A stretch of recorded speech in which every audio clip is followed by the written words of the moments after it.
Dear student, जय गुरुदेव। श्री गुरु कृपा senior secondary school Raipur की ऑनलाइन क्लास में आपका स्वागत है।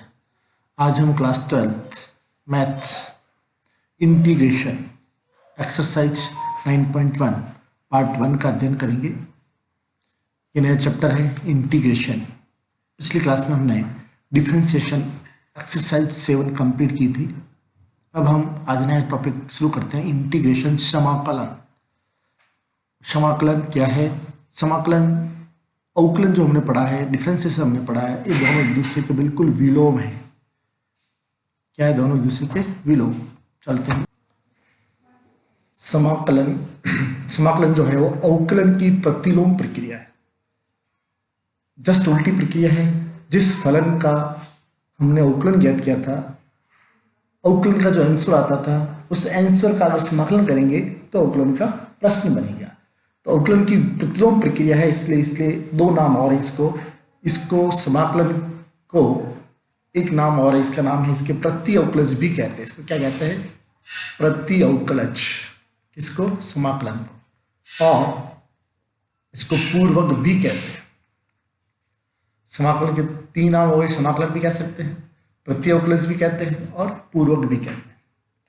अब जो मैंने बताया प्रतिलोम प्रक्रिया कैसे है? मान लिया हम मानते हैं यहाँ पर कि कोई फलन है हमारे पास fx। फलन क्या है? fx है, और fx का अवकलन क्या है? स्मॉल fx है। थोड़ी देर समझने के लिए मान लेते हैं, इसका अवकलन है स्मॉल fx। जैसे d of dx fx का अवकलन है स्मॉल fx। तब समाकलन की परिभाषा से ये जो है समाकलन का चिन्ह है इंटीग्रेशन, इसको बोलते हैं हम इंटीग्रेशन। सिंगल लाइन लेनी, डबल नहीं लेनी है।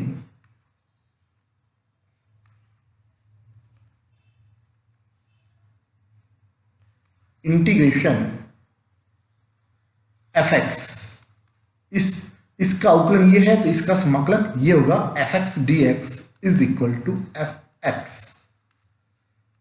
जस्ट विलोम। इस फलन का अवकलन है स्मॉल fx, तो इस स्मॉल fx का समाकलन होगा कैपिटल fx।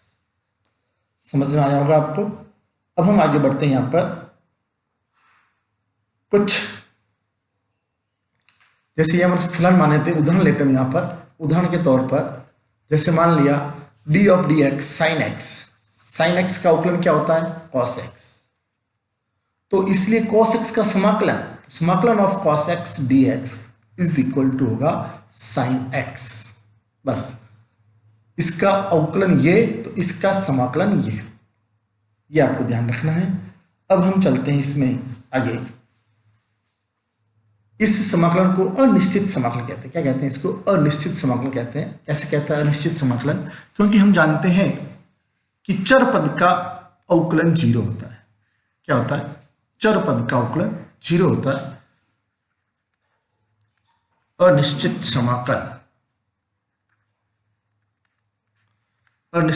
क्यों कहते हैं यहां पर? क्योंकि इसके समाकलन ज्ञात करने के बाद में प्लस एक चर जोड़ेंगे हम।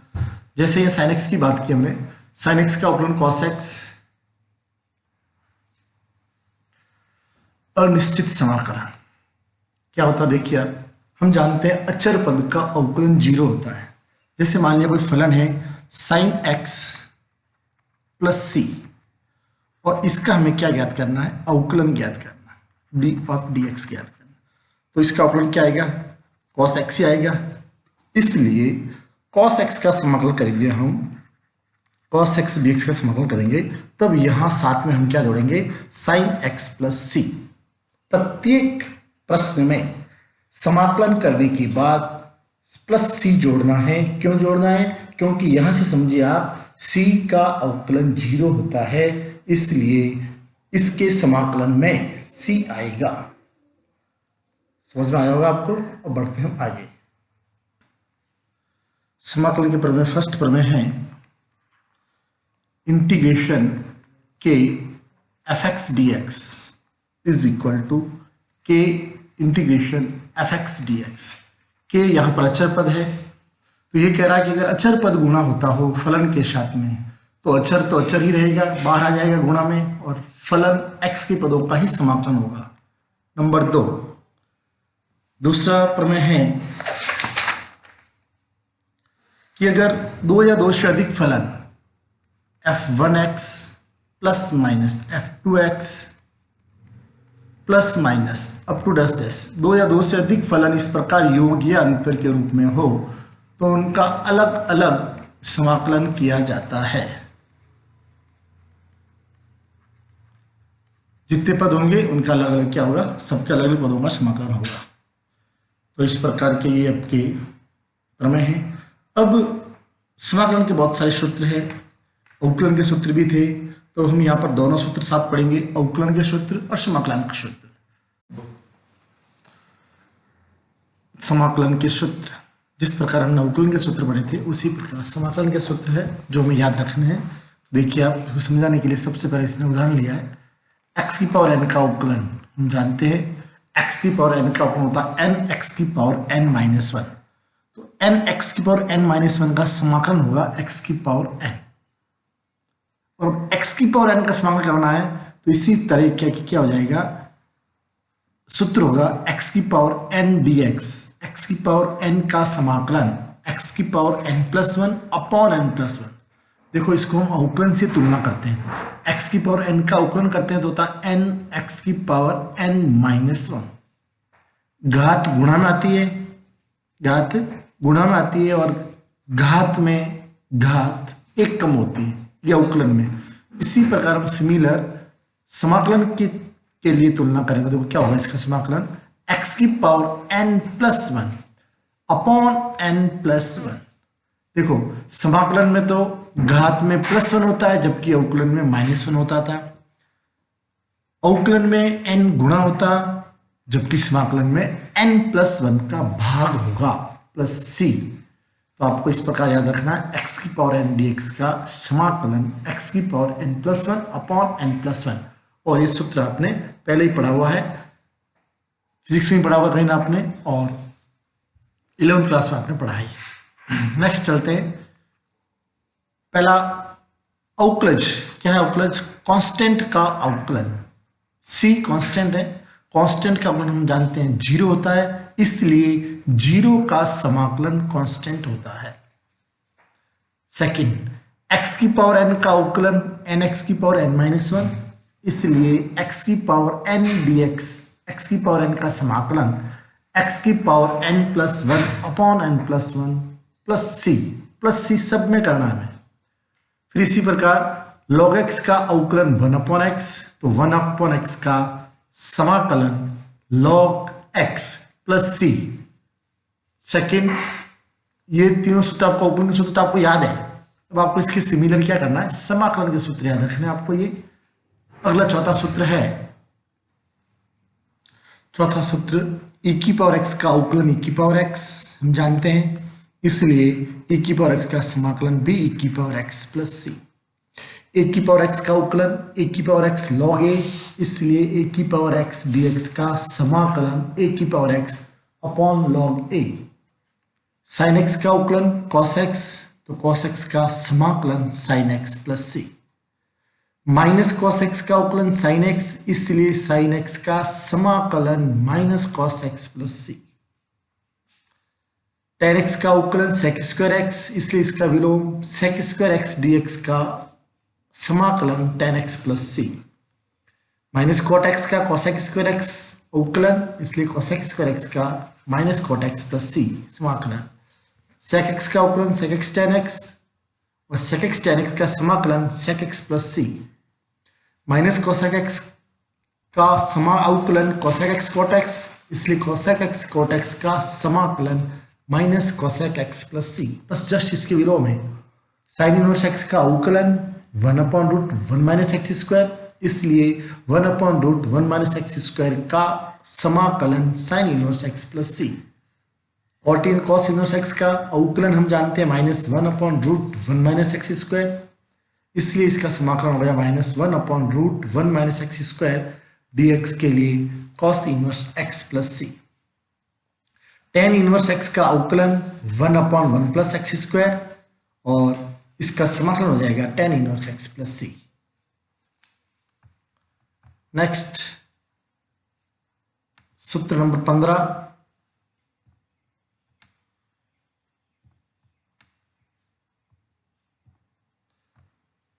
सूत्र है आपके d of d x minus cot inverse x, just इसके उल्टे हो गए। 1/1 प्लस एक्स स्क्वायर होता है इसका अवकलन, इसका समाकलन हो गया minus cot inverse x plus c. Sec inverse x का अवकलन 1/x root x square minus 1, तो इसका समाकलन हुआ sec inverse x plus c.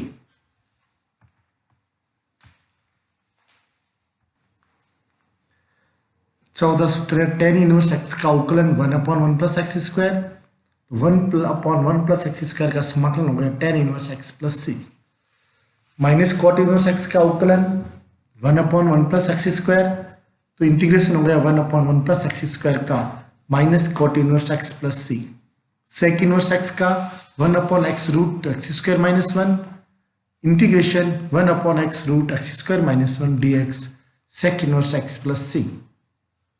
D of d x minus cosec inverse x is equal to 1/x root x square minus 1, इसका समाकलन हो गया 1/x root x square minus 1 का समाकलन minus cosec inverse x plus c. X के मापांक का अवकलन, एक्स का मापांक अपॉन एक्स, तो एक्स के मापांक अपॉन एक्स का समाकलन एक्स का मापांक प्लस सी। ठीक इसी प्रकार x का अवकलन 1 होता है तो 1 का समाकलन x होता है। तो इस प्रकार ये सारे सूत्र आपको, अवकलन के सूत्र तो आपको याद है, आपको इसके सिमिलर, इसका विलोम, समाकलन के सूत्र भी याद करने हैं। ये सारे सूत्र आपको बार बार लिखेंगे तो याद होंगे, केवल पढ़ने से याद नहीं होंगे। 2 बार याद करके फिर बिना देखकर लिखने का प्रयास करो। जहां पटक जाते हो, जहां याद नहीं आता है तो दोबारा याद करो फिर लिखो। अगर आप इन सबको बिना देखकर लिख लेते हैं इसका मतलब आपको याद हो गया, क्योंकि जब तक याद नहीं होंगे आपको सवाल करने में, अगले प्रश्न करने में आपको रुचि नहीं बनेगी। बार बार सूत्र देख देख कर लिखेंगे तो याद भी नहीं होंगे और सवाल करने में आपकी रुचि नहीं बनेगी। इसलिए पहले सूत्र को याद कर लें, उसके बाद हम आगे सवाल करते हैं। फर्स्ट प्रश्न है 3 रूट एक्स स्क्वायर, तो मैंने इसको समाकलन के लिख दिया आई का मतलब integration, i is equal to integration 3 root x square d x. जैसा प्रश्न था वैसा मैंने इसको लिख दिया। अब कोई प्रश्न मिस्टेक है, देखिए प्रश्न है ये आई इज इक्वल टू इंटीग्रेशन, ये 3 नहीं है, प्रश्न प्रिंट मिस्टेक है। यहाँ ये घनमूल है, वर्गमूल नहीं, क्या है घनमूल। और घनमूल कैसे लिखेंगे हम, रूट और रूट के अंदर 3 है, एक्स स्क्वायर डी एक्स। तो प्रश्न में 3 यानी ये 3 ये रूट के अंदर है, इसको हम घनमूल पढ़ेंगे। घनमूल एक्स स्क्वायर डी एक्स, इसका हमें समाकलन करना है। तो घनमूल का मतलब होता है होल पावर 1/3। तो मैं घनमूल को हटा देता हूँ, तो क्या हो जाएगा I is equal to integration x की पावर 2 और घनमूल हो जाएगा अपॉन 3, क्योंकि पावर होती है 1/3। 1/3 को जब हम 2 से गुना करेंगे तो ये आएगा 2/3 dx। अब इसका समाकलन सूत्र लेंगे, कौन सूत्र लगेंगे हम, सूत्र लगेगा यहाँ पर x की power n dx is equal to x की power n plus 1 upon n plus 1 plus c से, तो ये हो जाएगा i इज इक्वल टू, अब x की पावर n की जगह पर है 2/3, तो ये होगा x की power 2/3 plus 1 upon 2/3 plus 1 plus c। i is equal to x की पावर, इसको हल करेंगे तो ये 5/3 अपॉन 5/3 प्लस c, हर का हर है उल्टा हो जाएगा 3/5 x की पावर 5/3 प्लस c, और यही इस प्रश्न का आंसर है। समझ में आया आपको? यहाँ पर ये प्रिंट मिस्टेक है, 3 गुणा में नहीं है, 3 का मतलब यहाँ घनमूल है। फिर सूत्र कौन सा लगाया हमने, x की पावर n dx वाला। तो x की पावर n का समाकलन होता है x की power n plus 1 upon n plus 1। इसी सूत्र से हमने इसको हल किया, इसका आंसर आ गया। अब चलते हैं हम नेक्स्ट सेकंड प्रश्न इसका। नेक्स्ट प्रश्न है integration i is equal to integration e की पावर 3x dx, इसका समाकलन करना हमें, समाकलन के रूप में लिख दिया हमने। अब इसका समाकलन करना है, हम सूत्र जानते हैं। सूत्र क्या होता है? सूत्र है ये इंटीग्रेशन e की power x dx is equal to e की पावर x प्लस c। अब यहाँ x के स्थान पर 3x है, क्या है? 3x है। अब 3x का हम अवकलन करते थे d ऑफ dx, तो गुणा होता था 3 इंटू 1, मतलब गुणांक गुणा होता था। समाकलन में गुणा का उल्टा भाग होगा, तो ये 3 जो गुणांक गुणा होता था यहाँ क्या हो जाएगा? भाग। इसलिए इसका अवकलन होगा इंटीग्रेशन e की power 3x dx is equal to e की पावर 3x का e की पावर 3x और 3x का गुणांक का भाग लग जाएगा अपॉन 3 प्लस c, या ऐसे लिख सकते हैं इसको 1/3 e की पावर 3x प्लस c। यही इस प्रश्न का आंसर है।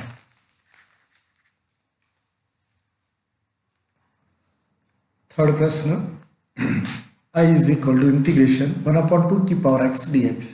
तो इसमें सूत्र लगेगा आपके, सूत्र इंटीग्रेशन a की पावर x dx, जिसका समाकलन होता है a की power x upon log e base a plus c। तो इसी सूत्र से यहाँ a के स्थान पर क्या 1/2, तो इसका समाकलन हो जाएगा i इज इक्वल टू, इस सूत्र से होगा 1/2 की पावर x अपॉन, ये तो होगा a की power x upon log e base a 1/2 plus c। तो यही इस प्रश्न का क्या आंसर है, केवल सूत्र में मान रखा है। समझ में आया होगा आपको। नेक्स्ट चलते हैं फोर्थ प्रश्न में। Next, i is equal to integration a square a की पावर 2 लॉग, बेस में यहाँ a है, e नहीं है, क्या है? a x dx। तो पहले इसमें लॉग का नियम लगाएंगे, is equal to integration a की पावर, लॉग के नियम से गुणा घात में चला जाता है, तो ये चला जाएगा log base a x square, ये 2 जो था वो घात में चला गया dx। फिर वी नो दैट, हम लॉग के नियम से जानते हैं, क्या जानते हैं? हम लॉग के नियम से जानते हैं a लॉग a।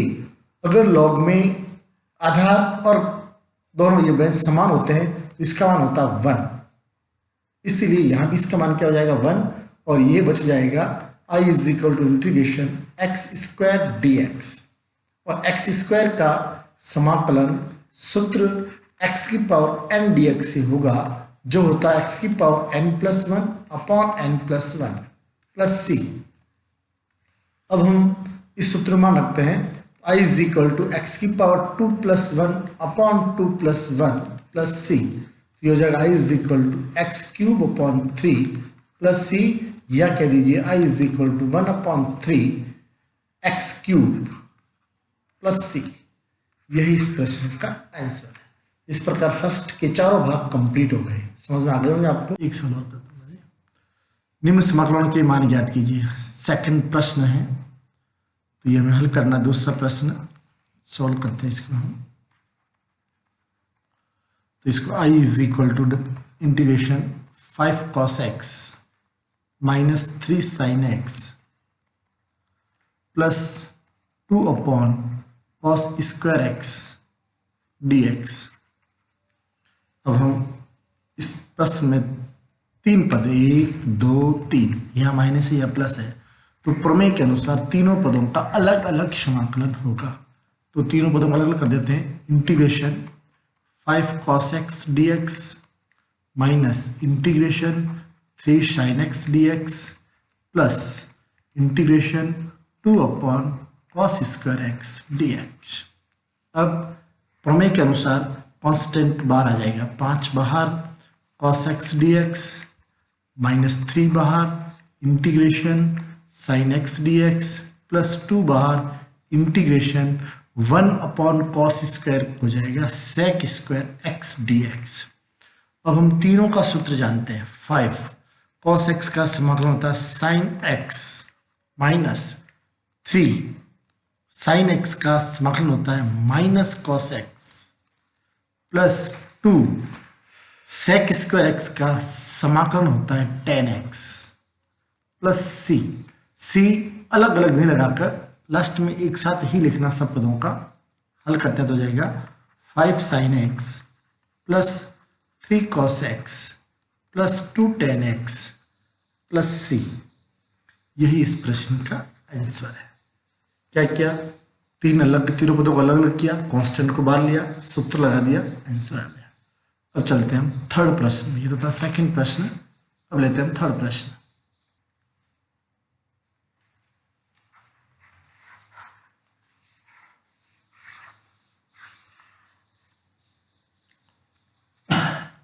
प्रश्न number 3, i is equal to integration x cube minus 1 upon x square d x. तो यहाँ पर हम क्या करेंगे, इस एक्स स्क्वायर का भाग दोनों में अलग अलग लगाएंगे। तो integration x cube upon x square minus 1 upon x square d x. हल करेंगे इसको तो x माइनस एक्स की पावर माइनस 2 डी एक्स। दोनों पदों को अलग अलग कर दो। Integration x D x minus integration x की पावर माइनस 2 डी एक्स। अब इनके सूत्र लगाएंगे। x का सूत्र वो x की पावर n वाला, तो x की पावर में यहाँ क्या 1 है, इसलिए सूत्र में होगा x की power 1 plus 1 upon 1 plus 1 minus x की power minus 2 plus 1 upon minus 2 plus 1 plus c। i is equal to x square upon 2 minus x की power minus 1 upon minus 1 plus c। 1 upon 2 x square minus minus plus 1 upon x plus c। और यही इस प्रश्न का answer है। समझ में आया होगा आपको। नेक्स्ट चलते हैं क्वेश्चन नंबर 4 में।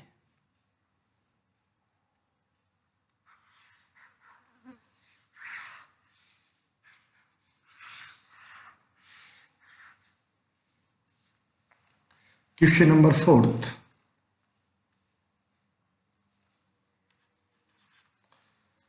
i is equal to integration sec square x into cosec square x dx।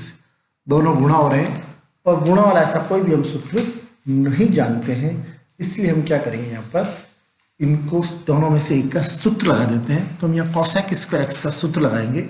Integration sec square x into cosec square x is equal to हम जानते हैं 1 plus cot square x dx। अब अंदर गुणा करते हैं तो ये हो जाएगा integration sec square x plus इसका इससे गुणा करेंगे तो sec square x into cot square x dx is equal to integration sec square x dx plus integration sec square x को लिख सकते हैं हम 1 upon cos square x into cot square x को लिख सकते हैं हम cos square x upon sin square x। cot का सूत्र होगा cos अपॉन sin और sec का होगा 1 अपॉन cos। यह cos स्क्वायर से cos स्क्वायर कैंसिल और क्या हो जाएगा इसके आगे integration sec square x dx plus integration 1 upon sin square का हो गया फिर वापस cosec square x dx is equal to sec square x का सूत्र जानते हैं हम tan x और cosec स्क्वायर का सूत्र जानते हैं हम minus cot x plus c। और यही इस प्रश्न का आंसर है। तो इस प्रकार हमने प्रश्नावली 9.1 के कितने प्रश्न किए, 4 प्रश्न किए हमने। क्वेश्चन नंबर 4 तक कंप्लीट हो गए। अब हम आगे भी प्रश्न कर सकते हैं 5 से, परंतु आज आपका काम यहाँ तक ही देंगे क्योंकि आपको सबसे बड़ा काम तो है सूत्र याद करना है। बहुत सारे फॉर्मूले हैं, सारे सूत्रों को बार बार याद करके बार बार लिखो, लिखकर अपना टेस्ट खुद लो कि मुझे कितने सूत्र याद हुए। फिर सूत्र कम कुछ गलतियां होती है उसको फिर दोबारा देखो, सुधार करो, याद करो और इन प्रश्नों को करो और इनसे संबंधित जो उदाहरण है उनको भी हल करने का प्रयास करो। नेक्स्ट हम नेक्स्ट क्लास में करेंगे। थैंक्स।